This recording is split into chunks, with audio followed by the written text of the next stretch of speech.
Hey, what's up, people? Welcome back to day 6 out of 30.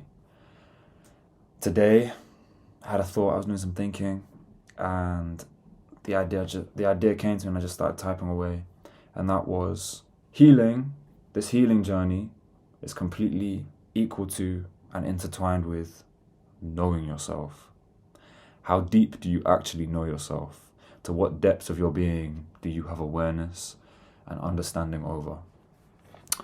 Um, and here's basically the premise as to why that is so.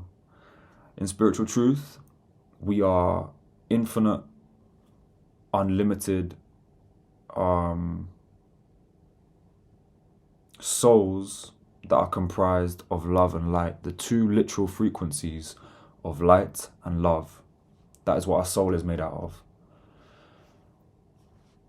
As we incarnate onto this plane, onto this three-dimensional realm, we forget that truth, right?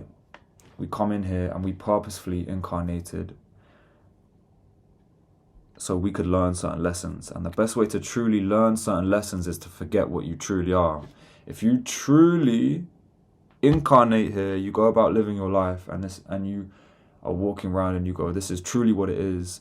Every single thing that is happening to me, all of those perceived negatives, all of this is the truth to this whole reality. It's going to hit harder.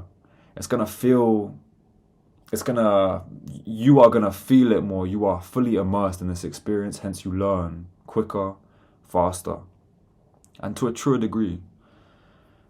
If you incarnated here and realized you are connected to a far deeper unity, universal oneness, if you had all of this conceptual idea when you already came here, you'd be like, maybe you wouldn't be learning as much as you could, because you'd already know that this isn't really real. This is all just like a game. So the notion that we incarnate, we're living our three-dimensional lives, we have forgotten our truth in essence. We go through life, we have these things happen to us, we have certain traumas, certain stagnant energies, imbalances that occur within our energetic centers. And all of these things add to that illusion. They all add to the ego's. They all add to the ego's blinding, like the blindfold that the ego has on us. Because we end up walking around and we go, I'm Adam, I'm this has happened to me, that's happened. This is what I don't like, this is what I do like, all these different things. When the actual spiritual truth to it all is, yes, you're Adam, or whatever your name is. Yes, you are this physical vessel, but what you actually are is something far greater, something far more infinite. And so the more we can detach from all of these ideas, these labels, this sludge, basically, is what I call it. It's like energetic sludge that is covering our bright light. And we basically need to dig up all this sludge, we need to clean it all out. And then once it's cleaned out, we'll be able to see, and we'll be able to embody that brightness, that infiniteness, that love that we are inherently. So I just described it there in quite like a esoteric way, but on a very real world basis, it is how much of you is living within unconsciousness. Like, are you walking around life now, and do you have awareness of why you're acting the way you act, why you're thinking the way you think? The more you know yourself, the closer you are to the truth. If you have an awareness of yourself, why you do certain things, think certain ways, you can see the sludge, right? To know yourself is to be able to see the sludge. We can see it. We actually have the awareness. We can see those components of ourselves. We can view them. From that point, it's a matter of free will and choice. Do I wish to clean what I can see, or do I not wish to clean? Do I wish to take accountability for what I can see, or do I not? The things that happen in our life aren't our fault, yet they are our responsibility to heal. It's kind of like that. I wrote down in my notes here the usefulness of some of these traditional practices such as astrology, Chinese zodiac, human design, numerology, life path numbers, all of this stuff. All of these like spiritual sciences that just like tell you more about yourself. They are all incredibly useful because from the get-go you have access to a wealth of information that you didn't even need to do any self-inquiry over. You just have it.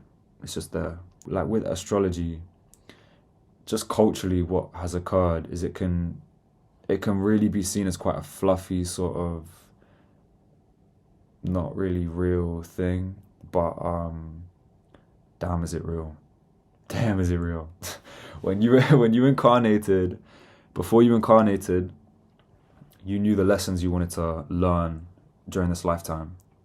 For you to learn certain lessons, you know certain environmental, external and internal factors had to be present for you to really learn those lessons properly. For example, with me, my sun sign is a Leo. And so growing up, especially growing up, I felt, and especially when I was unconscious growing up, I felt a lot of those unbalanced Leo traits.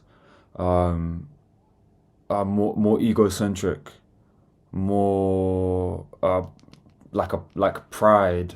All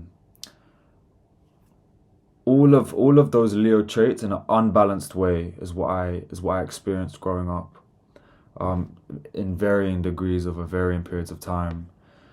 But it's to harness that sign and all that it encompasses and to find balance within it.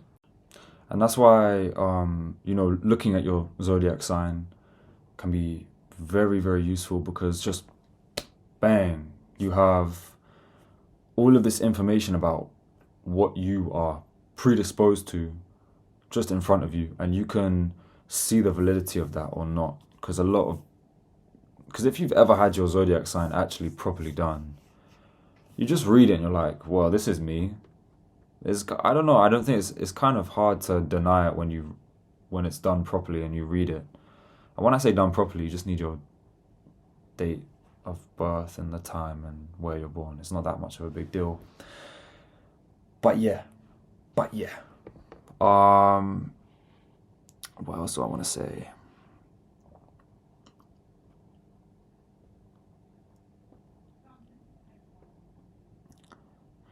It's like the more awareness you have in regards to yourself equates to how clearly you can see that sludge that is covering your true light. If I, as Adam, can see all of me, all of my flaws, all of my positives, well, I can see the flaws, I can see the sludge, I can see that energetic debris, I can see that stagnancy that might be there, those old patterns, those old behaviors, those old thoughts. I have free will to make a decision now. I either choose to elevate, I either choose to encompass my highest timeline, or we can just sit and just have it and just chill with it and not want to do that. Which is a crazy way of putting that. Or we can just sit and not take accountability, basically. But yeah, I hope something from this has resonated, and some use has been extracted. And yeah, I'll catch you guys in the next one.